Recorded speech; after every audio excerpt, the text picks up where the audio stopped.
Good morning, everyone, and welcome to the Early Edge. We are always brought to you by BetMGM, the sports book born in Vegas. What a Friday this is going to be. But let's check out how we did on Thursday. As I look in the chat, a bunch of people in here. I see you, D. Johnson, Darren Mercurio, Snug the Cat, Mr. Big, Joe Neuenfeld. We go 2-4.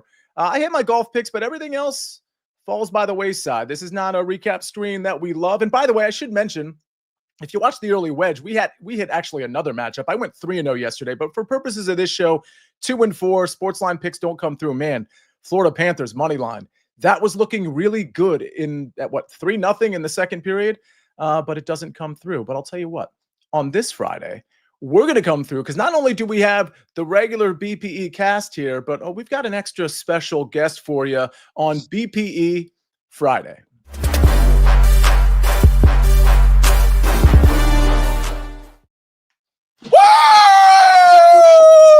Let's go! Ha, ha, ha! Woo! Yes, let's go! Well, we got buckets, we got Chip Patterson, and we've got special guest Robby Berger. Robby, normally I would go to you first. You are a very, very special guest, but I can't because it's BPE Friday, and everybody in the chat and buckets and me and maybe you subconsciously, you're waiting for your chip me up. Good morning, Sia. Good morning, Buckets. Good morning, Robby. Good morning, Ben. Good morning, Early Edge fam. A special good morning and a happy birthday to Lauren, the wife of Fantasy Life. I seen you in the chat earlier. You're getting it started. You're getting it rolling, and that's what we're here to do. Get you rolling into the weekend, rolling with winners. My favorite Open. Yeah, I'll say it. My favorite major championship. The United States Open is off and rolling. Love what I see. Hopefully, Mother Nature won't mess things up this afternoon. We'll talk about that lots more with some picks. Man, I'm rapid. Robby, let's go. This is what we are about right now. Good vibes, good energy, and a lot of winners. Robby, you feel the energy? Welcome to the show, my friend. I do. Hard not to. I appreciate it. I like the energy. A lot to be excited about, and I appreciate you boys having me on. This is great. Robby, tell us. So usually when we have a guest on that I'm sure so many people know you. You got a ton of followers.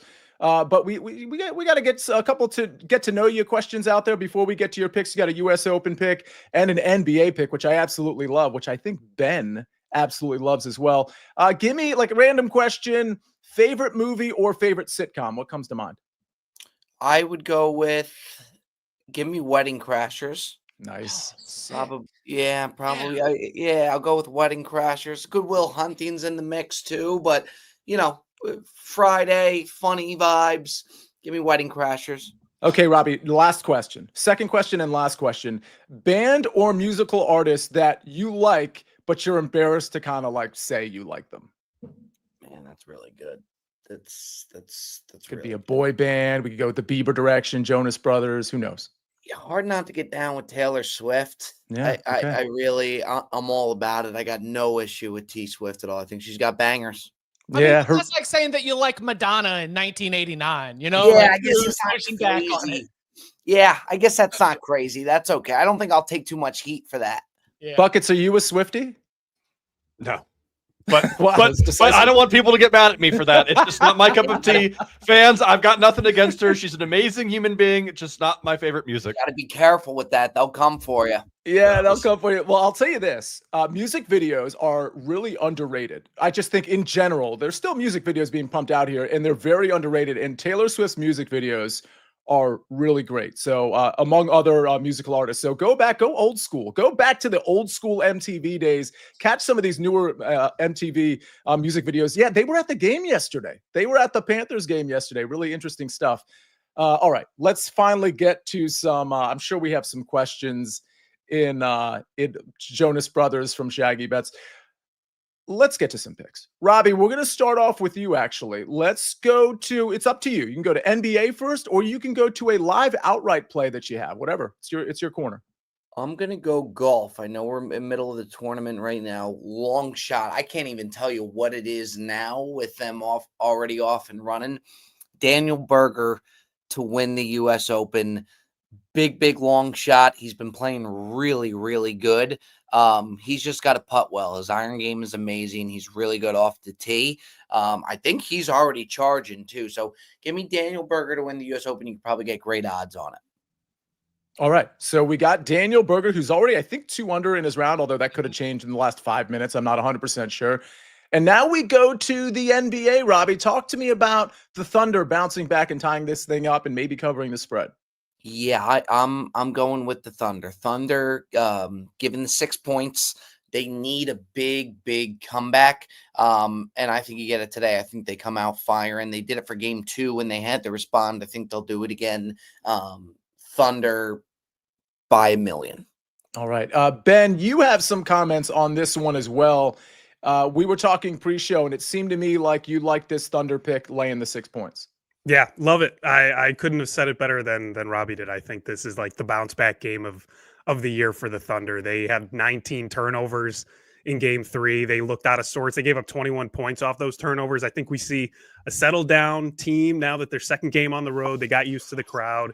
Game 3 was also kind of like a must win for the Pacers. First time in 25 years playing in front of their home crowd. They were expecting a win. They wanted to win. Halliburton talked about how it was like an important game for them to win. Thunder, better team off a bounce back. I really like them. Just laying the 6 points, 6.5. I'll take that. All right. So we're going to lay the points with the Thunder. We got a live play on Daniel Berger. By the way, if you have golf questions, feel free to put them in the chat because we got Robby Berger here. We got Chip Patterson and myself. So, yeah, we have some official plays on golf, but we can answer your questions too. Go ahead, Chip. Yeah. Is no relation, Robbie? No, I wish I could say because we've got some nepotism allegations. We needed to flush this out. Berger picks Berger. I mean, I got to see, like, are we getting the super inside familial edge on this bet right here? If you saw my golf swing, you would know right away that there is no relation whatsoever. Yeah, once you see that golf swing, you know right away, okay, this ain't it. Yeah. All right. Well, let's go from one golf pick and one possibly related to Daniel Berger pick to a Chip pick. That's it. We got some we got a few golf picks today. Talk to me about a round 2 3-ball matchup, which again, 3-ball matchup is confusing to some people. This is just a head-to-head. It's just the nomenclature. It's just what it says on, I believe this is on DraftKings. Go ahead with your pick. Yeah, correct. And honestly, see a point to the passer. You know, Dean Smith always used to tell his guys, point to the passer, after the bucket, point to the passer on Sia. The 3-ball matchups, you opened my eyes to that. Great opportunity to look at the 3 balls and be able to identify something. You can also track them better because it's not a matchup where you're in different groups, different times. And I am not only buying in on this bet, I am buying in on this stock because I think this stock is sustainable. I think the recent success that we have seen from Ben Griffin is not fluky. I think that the success that he's had at multiple different tournaments recently, whether you're talking about top 10 at the PGA Championship, winning the Charles Schwab, runner-up at the Memorial, we got different kinds of courses. And a lot of people have used Memorial as a way to be able to see, how our players going to fare at Oakmont. What we saw yesterday was very good. I mean, basically gaining strokes in 4 out of the 5 categories and not really losing any. And what we've got here, he's with Matt McNeely and Andrew Novak. He's a minus 150 against Novak. I don't want to mess with that. 130 is interesting for 2 reasons. Number one, I understand it's a little bit juicy, but there's also some promos floating around. You can maybe change that price, take a shave just a little bit off to make it worthy. But Matt McNeely was not very good yesterday. He was a real mess. Shot about 6 or 7 over par. Lost a lot of strokes on approach. Lost strokes around the green. And so, well, I know Matt McNeely has been a player that a lot of people have enjoyed being able to bet on and win on over the course of the last 6 to 12 months. I think that this recent Ben Griffin resurgence, I guess not resurgence for such a young player, I think it's real. I just think that he's got the goods, and I like the price here. This is going to be teeing off around like 1:15, 1:16 p.m. Eastern time. So you've got a little bit of time as we're here live, but consider me buying the stock in the Tar Heel, Sia. I like what I've seen from Ben Griffin, and I think that this is something he can continue to roll into the weekend. My second favorite Griffin, Robbie, I do have to ask you, this Ben Griffin thing, I don't know if it's sustainable or not, but this is one of the hottest guys on tour. Is this guy you had your eye on coming into this tournament or maybe just for the rest of 2025? No, I agree with Chip. I think he's the real deal. He's shown it. I mean, tournament after tournament recently, and it really has kind of come out of nowhere. So it's been incredible. And just it's amazing how streaky some guys could be. It's like they win a tournament, they get hot, they start feeling good. And so much of it has to do with confidence. And it's incredible. You get one to go, and then you see these guys just take off. It's incredible once they kind of learn how to win a tournament. So I'm with Chip. I'll be taking that this afternoon. All right. I like the play as well. Matt McNeely, I feel like, you never know what you're getting from Matt McNeely. When he's on, he's on. But right now, it's Ben Griffin is the guy that's on. Buckets, we're going to get to your pick in 1 second. Actually, before we even get to the break, we're going to get to your pick. But I did miss an opportunity. Joe Neuenfeld says, did Robby give us his favorite burger? Missed opportunity there. Let's make up for that, Joe. Thank you for the question. Robby, favorite burger? Favorite burger, I'll give it to In-N-Out. In-N-Out burger is the real deal. They got to work on the fries. I think we could all agree they got to work on the fries. In-N-Out burger. Yeah, of course. Yeah, Buckets, you agree. They had to work on the fries. Do you have a favorite burger joint? And also give out your soccer pick. I do. I'm a Five Guys fan, but I have to make 8 units of profit to afford a burger there. So it's kind of more of like if I have a really good betting day, maybe I enjoy some Five Guys, but their burgers are fantastic. Also, I just want to say on that Daniel Berger play, my apologies. I don't know him well enough to call him Danny. Him to win the Open when we started this was plus 4,000. It has moved to plus 3,300. So we're already seeing some line movement there from Robby. Now I'll get into my soccer plays. We've got 2 plays taking place this afternoon. And the first one actually starts in 45 minutes. So you're going to want to get that in ASAP. We are going to the Latvian versus Liga with the matchup between La Paja taking on Daugavpils. And we're taking, of course, both teams to score at minus 125. These are very uniquely bizarre teams because in their recent form, they have been playing for these cagey 1-0 unders, these 0-0s, these really boring, low-scoring affairs.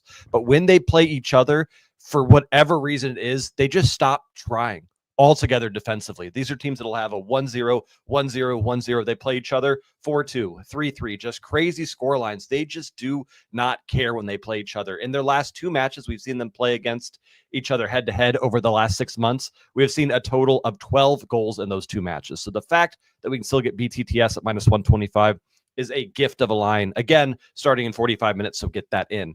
Second play. MLS tonight, we've got the Portland Timbers taking on the San Jose Earthquakes, and we're going for a player prop on this one. We are going for Anthony to score or assist at plus 110. And this is not the same Anthony that was ripping things up with Real Betis and dominating in La Liga. This is kind of the MLS version of him, but he's having a fantastic season. He has the most goals on the team with 6 over his 16 starts and the second most assists with 5 right now. And he's coming off of back-to-back really good games. In a matchup where I think Portland Timbers are capable of scoring 2 or 3 goals here, one of them should come from him. And at plus 110, I will play a should every single time, Sia.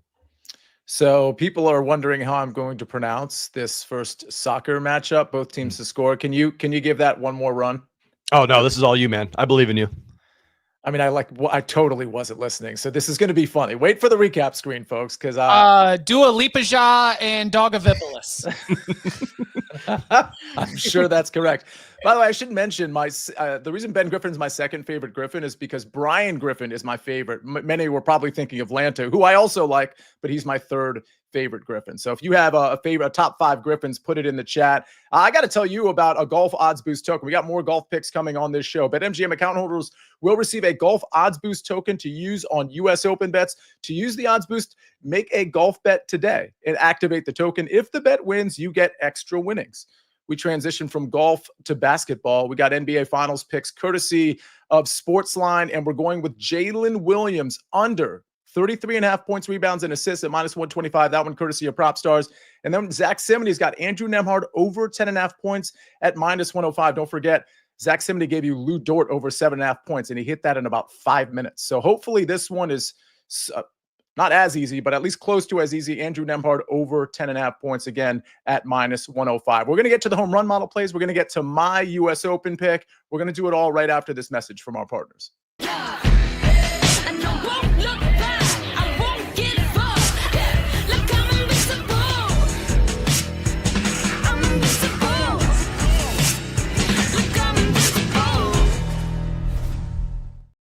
We're back on the early edge, brought to you by BetMGM, the sportsbook born in Vegas, and Amags is in the chat, and he's dropping MLB knowledge along with so many of you others. I see you, Big Cheesy, and so many dropping picks, but he says, I'm playing Dodgers first 5 -1/2. Shout out to Rick Funcannon in the Discord with this one, and Red Sox first 5 -1/2 as well. Tough spot for the Yanks, in his opinion, at least early.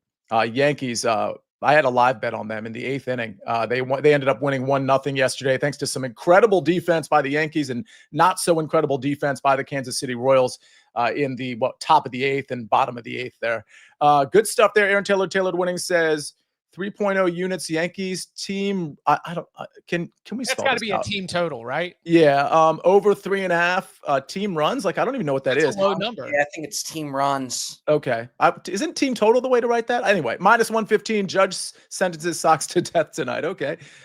Thank you, Aaron Taylor. Taylor Winnings, very sharp, and he's also in our SportsLine Discord. And of course, he's got his footprints all over this show as well. All right, let's get to some SportsLine home run model plays before I give out my matchup. Okay, we got Juan Soto plus 375, says SportsLine, to hit a home run, but the real odds plus 475. Fernando Tatis Jr. plus 350 versus plus 500. Some serious value there. And Zach Neto, even better, plus 400 versus plus 600. All right, we've got some serious value, especially with those last two. But these home run plays have really, really been hitting. My golf picks, at least in the last 24 hours, I should say actually the last week or so, we hit an outright last week. We've got 3-0 on matchups yesterday. I'm going with plus money. So yesterday I gave you 3. I had to lay some juice on 3 plays. This one I'm going the other way. And I think some people will be surprised by this one, and that's why it's plus money, right? Adam Scott, plus 110 over Hideki Matsuyama. Hideki is a -140 favorite here.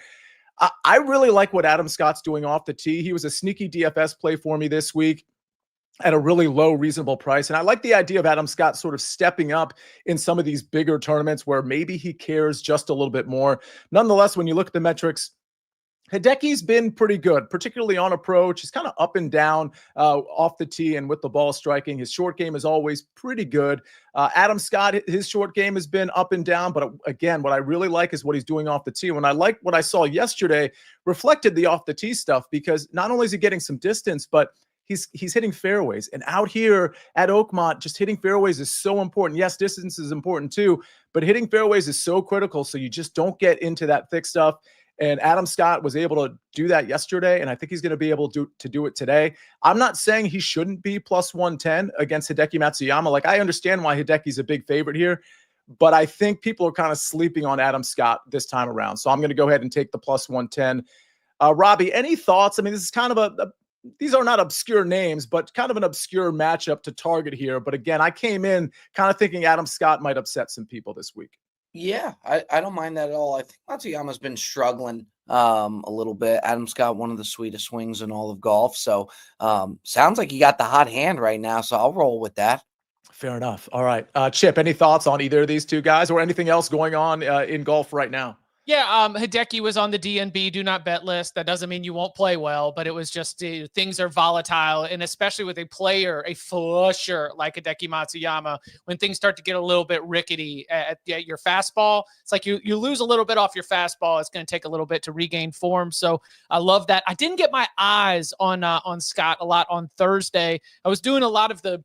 It's funny. I don't know if you guys do this, but with the incredible options that we have to be able to watch golf, sometimes I will watch, especially on Thursday and Friday, as if I'm at the course, which is to follow a featured group for like 8 holes, then bail, peel off, go jump on another featured group, follow them for like 8 holes. And so sometimes I've got my gaps there.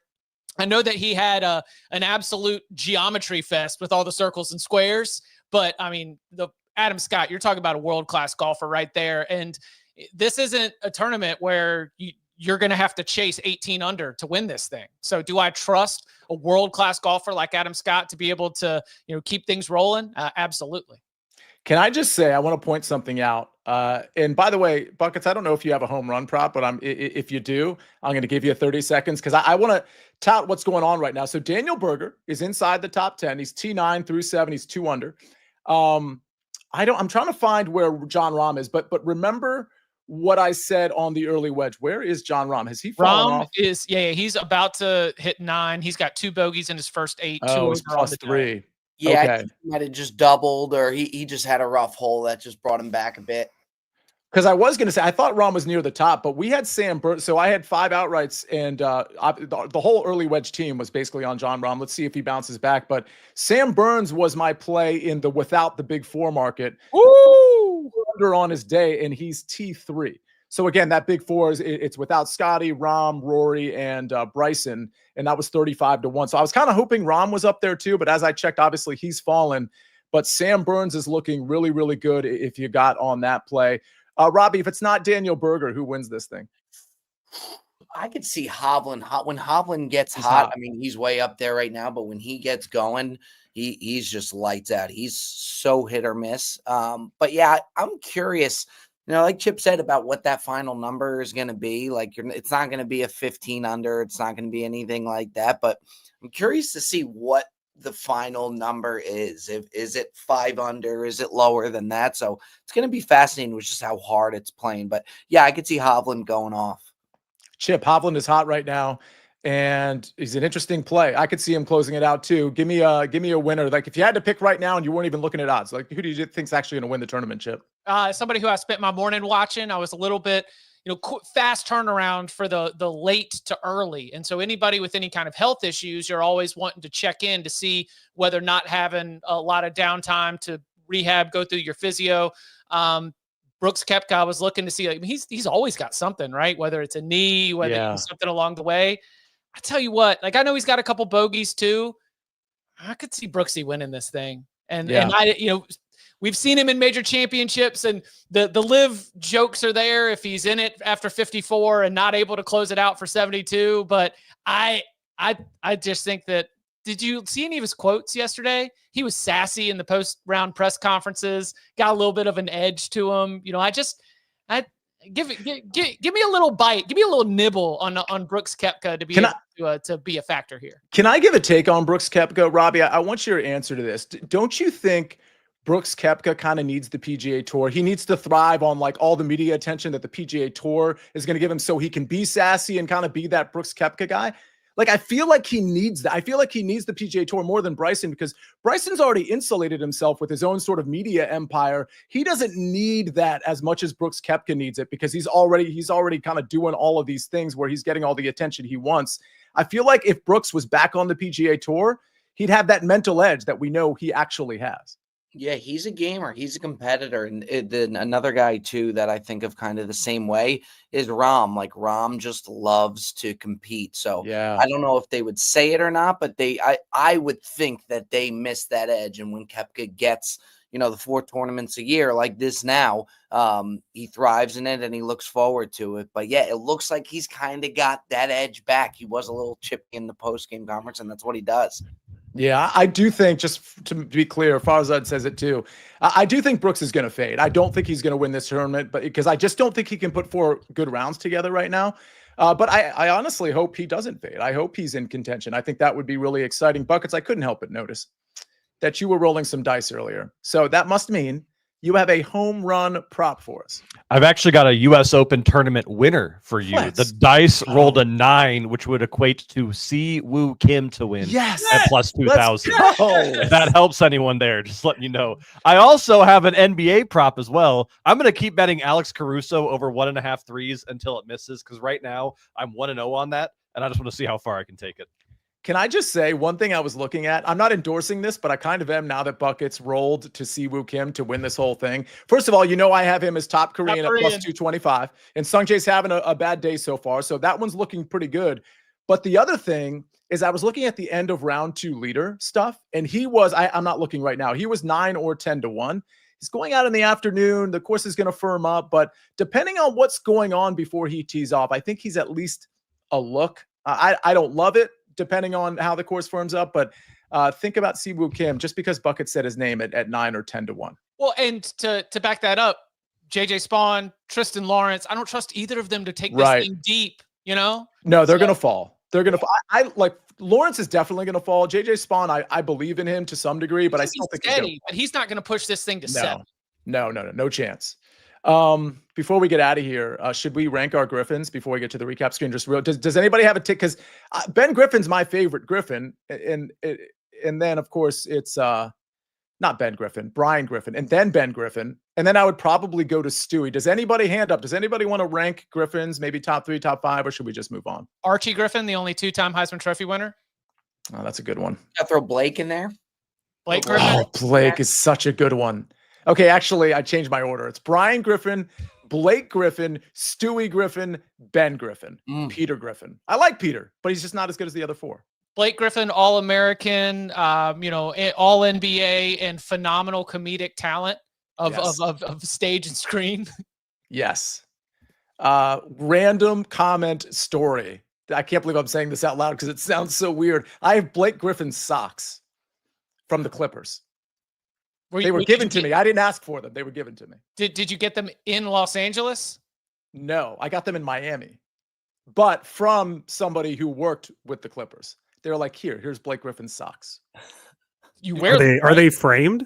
No, they've never been worn. They are the socks he wore like every game day, but they this person gave me a new pair. You've never worn them? Like you needed an extra lucky day or something? No, I've actually never. I don't think I've ever worn them. They're in pristine condition. I'll bring them to the next show. Blake Griffin's socks on Monday's Early Edge show. I bet they're so comfortable. I would definitely wear those socks. But I don't want to tarnish. They're Blake's. I don't like. It's like, when you frame something, it's the same thing. It's like when Buckets got that baseball card from Amex that he lost immediately. Oh, yeah, a little bit different. Sorry, Amex. Love you, brother. All right, I guess we have to get to the recap screen. Robby, first of all, thanks for being on the show. Any parting words? Can we have you back? Anytime you guys want me, I'm there, and I appreciate you guys having me. I'll be rolling all those picks. I still can't believe that soccer pick from John. That was a foreign language to me when he rolled those teams out. Robby, it happens every day. Robby, every day he goes like to the Icelandic league, and I pride myself on being able to pronounce things, but every time he rolls out a soccer pick, I'm lost. I thought you guys were going to pan it to me after that soccer pick to dissect that, and I had nothing for you. I was getting worried. So, Buckets, thanks for taking that away, man. Got you, brother. Well, here we go. We do have to go ahead, Chip. Yeah, I mean, I'll just get this out there really, really fast. Robby, we have an excellent and esteemed college football editor by the name of Jack Crosby. He saw you were going to be on the show today. He said he is a huge Bob Does Sports fan, and he was very excited that you're coming in and hanging out with the SportsLine crew. Tell him I said thanks. And yeah, I really appreciate you boys having me. Anytime we'll talk picks, and I got to go plug these bets in, so I'll be following and riding along. But for real, thank you guys so much. And everybody listening, I appreciate it. Yeah, good stuff. Follow, what is it? It's at Robby Berger, right? On the Twitter. Okay, you're doing so much. I'm sure everybody in the chat already knows who you are, but definitely make sure you follow Robby Berger. All right, let's get to the recap screen before we get out of here. I like Adam Scott at plus 110 over Hideki Matsuyama in a 3-ball matchup today. Again, it is a head-to-head matchup, but it's under the 3-ball matchup section. We go to Chip Patterson, same section. Round 2 3-ball matchup. Ben Griffin minus 130 over Mav McNeely. Here we go. Soccer picks. Portland versus San Jose. Anthony to score or assist at plus 110. If I'm going to screw that one up, probably going to screw this one up. Lipaja versus Dogavilpolis. Both teams to score minus 125. I'm so very sorry for pronouncing that wrong. Then we go to Daniel Berger, who is going to win the U.S. Open, according to Robby Berger. Check out that live play, maybe a little sprinkle there. And then the Thunder -6. That is endorsed both by Robby Berger and Ben Wittenstein, our esteemed producer. Then we go to SportsLine picks. Jalen Williams, under 33.5 points, rebounds, and assists at minus 125. That one courtesy of Prop Stars. Zach Simony goes with Andrew Nembhard, over 10.5 points at minus 105. Joe Neuenfeld says nailed it. I definitely did not. And then we've got our Chip Me Up Espresso blend. Okay, we got to make that a thing, Chip, because it is the best branding of all time. I absolutely love that Ben just did that. Good stuff. You get this Chip Me Up Espresso every single Friday, folks. So you don't want to miss it. And you don't want to miss the other days on the Early Edge as well. You can catch some of us on CBS Sports Network today at 12 o'clock as we break down many things U.S. Open and Oakmont related. I'll be on that with Joe Musso, Mike McClure, and I believe Patrick McDonald. Mr. Big says that needs to be a real thing. Another birdie for Berger, now T5. Alex Jones, thanks for the update. That is excellent. All right. Ladies and gentlemen, go ahead, Buckets. He's plus 2,000 now, so he's been halved since we started the show. Let's go. The Robby Berger bump. You just saw it on BPE Friday on behalf of Robby Berger, Chip Patterson, Buckets, and of course, Ben on the 1s and 2s and 3s and 4s, and all of you, Farzad, Brad Morris, Alex Jones, Mr. Big, Thomas Mickles, D. Johnson, and Lauren. Again, Lauren, happy birthday, the wife of Fantasy Life. Good stuff, everybody. We'll see you next time on The Early Edge. We rest our case.